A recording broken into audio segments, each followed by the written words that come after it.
আমার চ্যানেলের সকল বন্ধুদের স্বাগত। আজ আমি আপনাদের জন্য নিয়ে এসেছি ছোলার ডাল আর এঁচোড়ের এই রেসিপিটা। খুব ভালো লাগবে গরম গরম ভাতের সাথে। এইভাবে একটা ট্রাই করে টেস্ট করে দেখতে পারেন, দারুণ লাগবে গরম ভাতের সাথে। আমার এরকম সুন্দর সুন্দর ভিডিও পাওয়ার জন্য সাবস্ক্রাইব করে দিন আর পাশে থাকা বেল আইকন বাটনটি ক্লিক করে অল করে দিন। তাহলে আমার সমস্ত নিত্য নতুন ভিডিও সবার প্রথম আপনার ফোনে পৌঁছে যাবে। তাহলে চলুন এঁচোড়ের এই রেসিপি পুরো ভিডিওটা দেখে নেওয়া যাক। এঁচোড়ের এই রেসিপি তৈরি করার জন্য সবার প্রথম ছোলার ডাল নিয়েছি। ছোলার ডালটা ভিজিয়ে রেখেছিলাম, সারা রাত ভিজিয়ে রেখেছি। দেখুন কত সুন্দর ভিজে গেছে ছোলার ডালগুলো সব। এবারে জল ঝাড়িয়ে নিয়ে খুব ভালো করে পেস্ট করে নেব। তারপরে আমি এখানে এঁচোড় সিদ্ধ করে নিয়েছি। এঁচোড়গুলো একটু পুষ্ট হয়ে গেছে, সেই জন্য এরকম কালার হয়ে গেছে। দানাটা দেখবো তো শক্ত হয়ে গেছে একদম। আর সিদ্ধ এঁচোড়গুলো এইভাবে হাত দিয়ে আমি অল্প অল্প করে একটু ছিঁড়ে নিচ্ছি।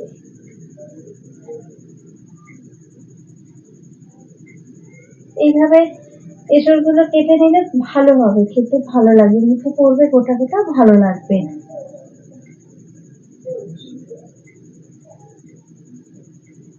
এইভাবে সব এঁচোড়ের টুকরোগুলো একটু অল্প অল্প করে ছিঁড়ে নিলাম। এবার একটা বাটি নিয়ে নিলাম আর ছোলার ডালটা যেটা পেস্ট করেছিলাম সেটা এখানে দিয়ে দিলাম সবটা।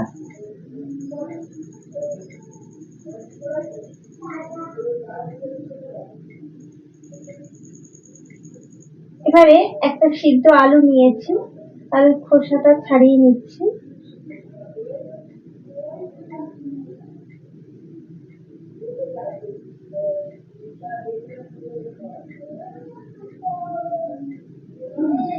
ভালো করে আলুর খোসাটা ছাড়িয়ে নিয়েছি। এবারে গ্রেট করে নিচ্ছি। গ্রেট করে নিলে আলু মাখাটা খুব ভালো হয়, ডেলা ডেলা থাকবে না, সেই জন্য গ্রেট করে নিচ্ছি। আপনারা চাইলে হাত দিয়েও মাখিয়ে নিতে পারেন আলু সিদ্ধ।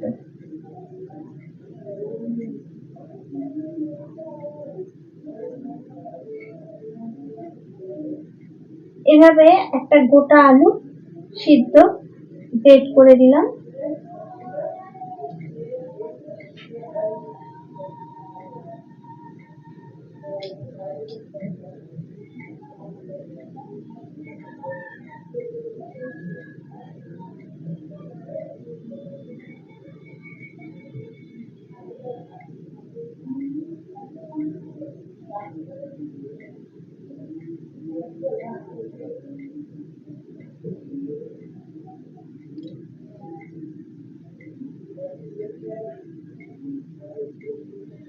এবার এখানে পেঁয়াজ কুচি দিয়ে দিচ্ছি,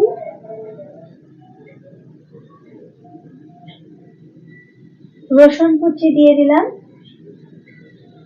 আর কাঁচা লঙ্কা কুচি দিয়ে দিচ্ছি। ঝাল আপনারা যেরকম খাবেন সেই রকমই দেবেন। স্বাদ মতো নুন দিয়ে দিলাম আর জিরের গুঁড়ো দিয়ে দিলাম, দিয়ে খুব ভালো করে মাখিয়ে নিচ্ছি।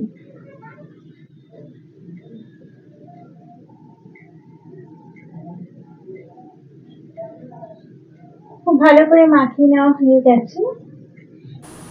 এবারে কড়া বসিয়ে দিলাম, গ্যাস জ্বালিয়ে দিলাম, সর্ষের তেল দিয়ে দিচ্ছি। এই রেসিপিটা আপনারা সাদা তেলেও করতে পারেন। এবারে যে এঁচোড় সিদ্ধ করে কেটে নিয়েছিলাম সেই এঁচোড় সবগুলো এখানে দিয়ে দিলাম, দিয়ে একটু ভালো করে ভেজে নিতে হবে লাল লাল করে। একটু নুন দিয়ে দিচ্ছি এঁচোড়ের মতো।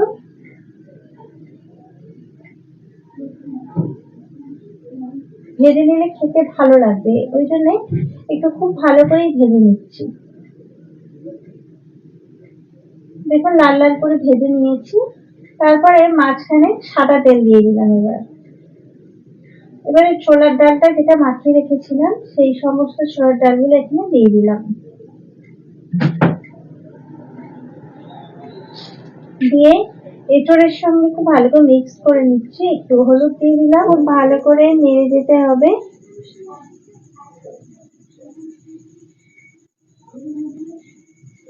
এখন আঠালো আঠালো ভাব আছে, এই আঠালো ভাবটা যতক্ষণ না কাটবে ততক্ষণ আমাকে নেড়ে যেতে হবে। আঠালো ভাবটা অনেকটাই কমে গেছে।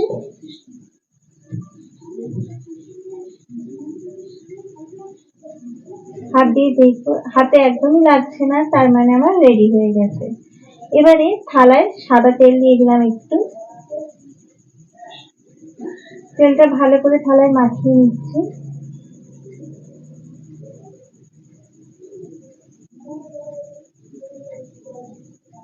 ভালো করে মাখিয়ে নিলাম। এবারে থালায় যে ছোলা টোলার এঁচড়টা কষিয়ে নিয়েছিলাম সবটা এখানে দিয়ে দিলাম। একটু ঠান্ডা হলে এইভাবে হাত দিয়ে ভালো করে এটা শেপ আনতে হবে।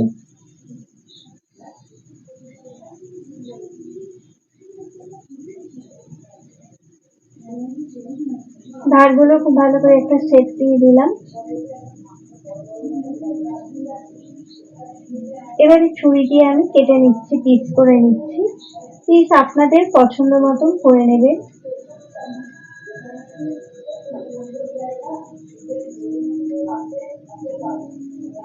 এখানে আমি চৌকো শেপ দিয়ে নেব।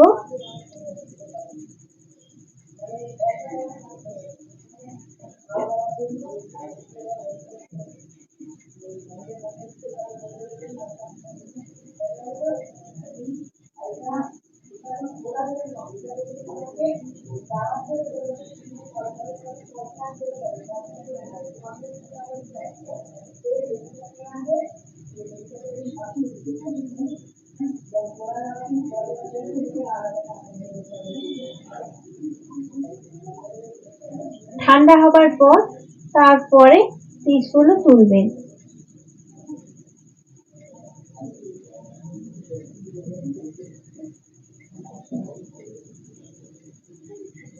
সাইড গুলো একটু ভালো করে সেট দিয়ে দিচ্ছি।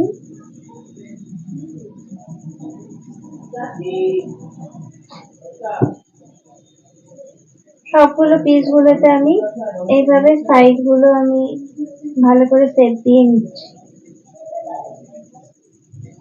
আর যে সাইডে ছোট ছোট টুকরো গুলো ছিল সেগুলো এক জায়গায় করে একটা সেট দিয়ে নিলাম। বাটিতে প্লেন জল নিয়ে নিয়েছি আর কর্নফ্লাওয়ার দিয়ে দিচ্ছি। এখানে কর্নফ্লাওয়ার একটু বেশি পরিমাণেই লাগবে।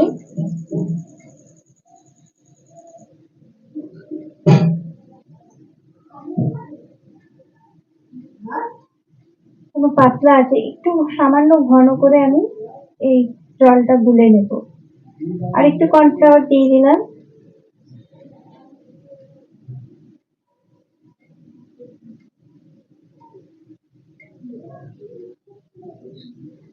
আর একটু ময়দা দিয়ে দিলাম। ময়দা দিলে টেস্টটা একটু বেশি ভালো লাগবে খেতে, ওই জন্য একটু ময়দা দিয়ে দিলাম। আর গাঢ় হয়েছে একটু, মোটামুটি একটা এরকম গাঢ় হলে তবে হবে ভালো।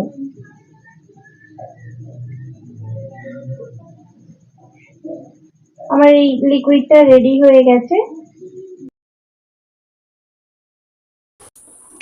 একই কড়াতেই আমি রান্নাটা তৈরি করে নেব।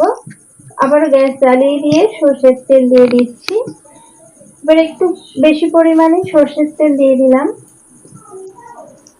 এবারে যে গোলাটা তৈরি করেছিলাম কর্নফ্লাওয়ার ময়দা দিয়ে, সেই গোলার মধ্যে একটা একটা করে এঁচোড়ের এই পিসগুলো দিয়ে তেলে দিয়ে দিলাম। এইভাবে সমস্ত পিসগুলো ভেজে নেব। এরকম করে ভাজলে তাহলে ছেড়ে যাবে না, ভাজাটা খুব ভালো হবে।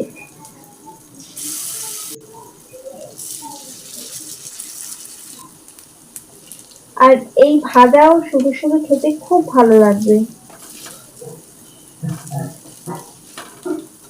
উল্টে দিয়ে অপর সাইড গুলো ভালো করে ভেজে নিচ্ছি। একদম কড়া করেই ভেজে নেব, লাল লাল করে।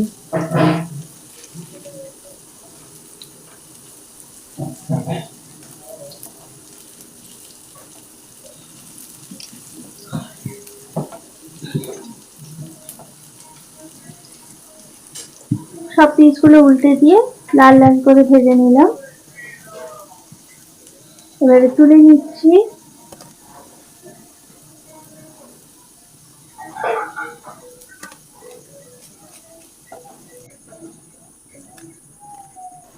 একইভাবে সমস্ত এঁচোড়ের টুকরোগুলো এইভাবে ভেজে তুলে নিলাম। আর সামান্য অল্প করে তেল দিয়ে দিলাম, কালো জিরে দিয়ে দিলাম, সামান্য একটু ভেজে নিলাম, নিয়ে পেঁয়াজ বাটা দিয়ে দিচ্ছি।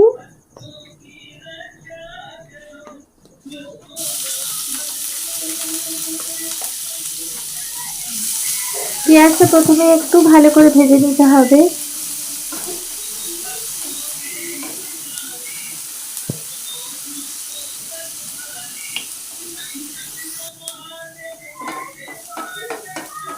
দেখুন হালকা ব্রাউন কালার এসে গেছে, তখন এই যে বড় বড় করে যে পেঁয়াজগুলো কেটে রেখেছিলাম এই পেঁয়াজগুলো দিয়ে দিলাম।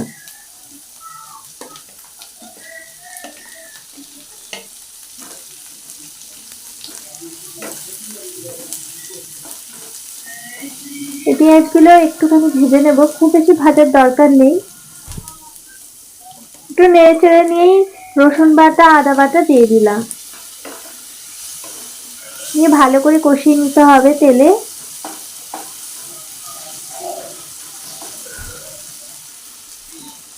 এবারে টমেটো কুচি দিয়ে দিলাম, একটু নুন দিয়ে দিলাম, টমেটোটা খুব ভালোভাবে নরম হয়ে যাবে।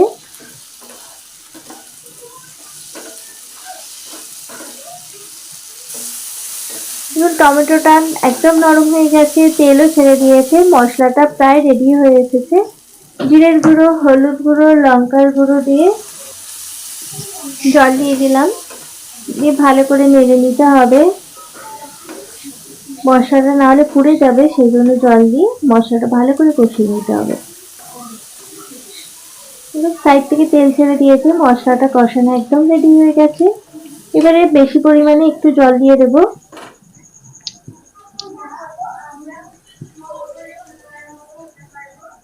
একটু বেশি করে জল দিয়ে দিলাম, দিয়ে ভালো করে এই গ্রেভিটা রেডি করে নেব। বেশ খানিকক্ষণ ফুটে গেছে, প্রায় রেডি হয়ে এসেছে, তখন এঁচোড়ের এই ভাজাগুলো সবগুলো দিয়ে দিলাম। এঁচোড়ের ভাজাগুলো দিয়ে খুব বেশি ফোটাবো না, একটুখানি ফুটিয়ে নিয়ে গরম মশলা দিয়ে দিলাম। আমার প্রায় রেডি হয়ে এসেছে, একদম রেডি। গ্যাস বন্ধ করে দিয়েছি, ফুটিয়ে নিয়ে একটু ঠান্ডা হলেই এই গ্রেভিটাও টেনে নেবে। আমার একদম রেডি এঁচোড় আর ছোলার ডালের রেসিপিটা। খুব ভালো লাগবে গরম ভাতের সাথে। আমার ভিডিওটা যদি আপনাদের ভালো লেগে থাকে লাইক করে দেবেন, কমেন্ট বক্সে জানাতে ভুলবেন না কিন্তু, আর বন্ধুদের কাছে শেয়ার করে দেবেন। আর এই রেসিপিটা অবশ্যই বানিয়ে খাবেন, দারুণ লাগবে খেতে। আজ তবে এই পর্যন্তই, পরবর্তী ভিডিওতে আবার অন্য কোনো রেসিপি নিয়ে আসবো। ধন্যবাদ।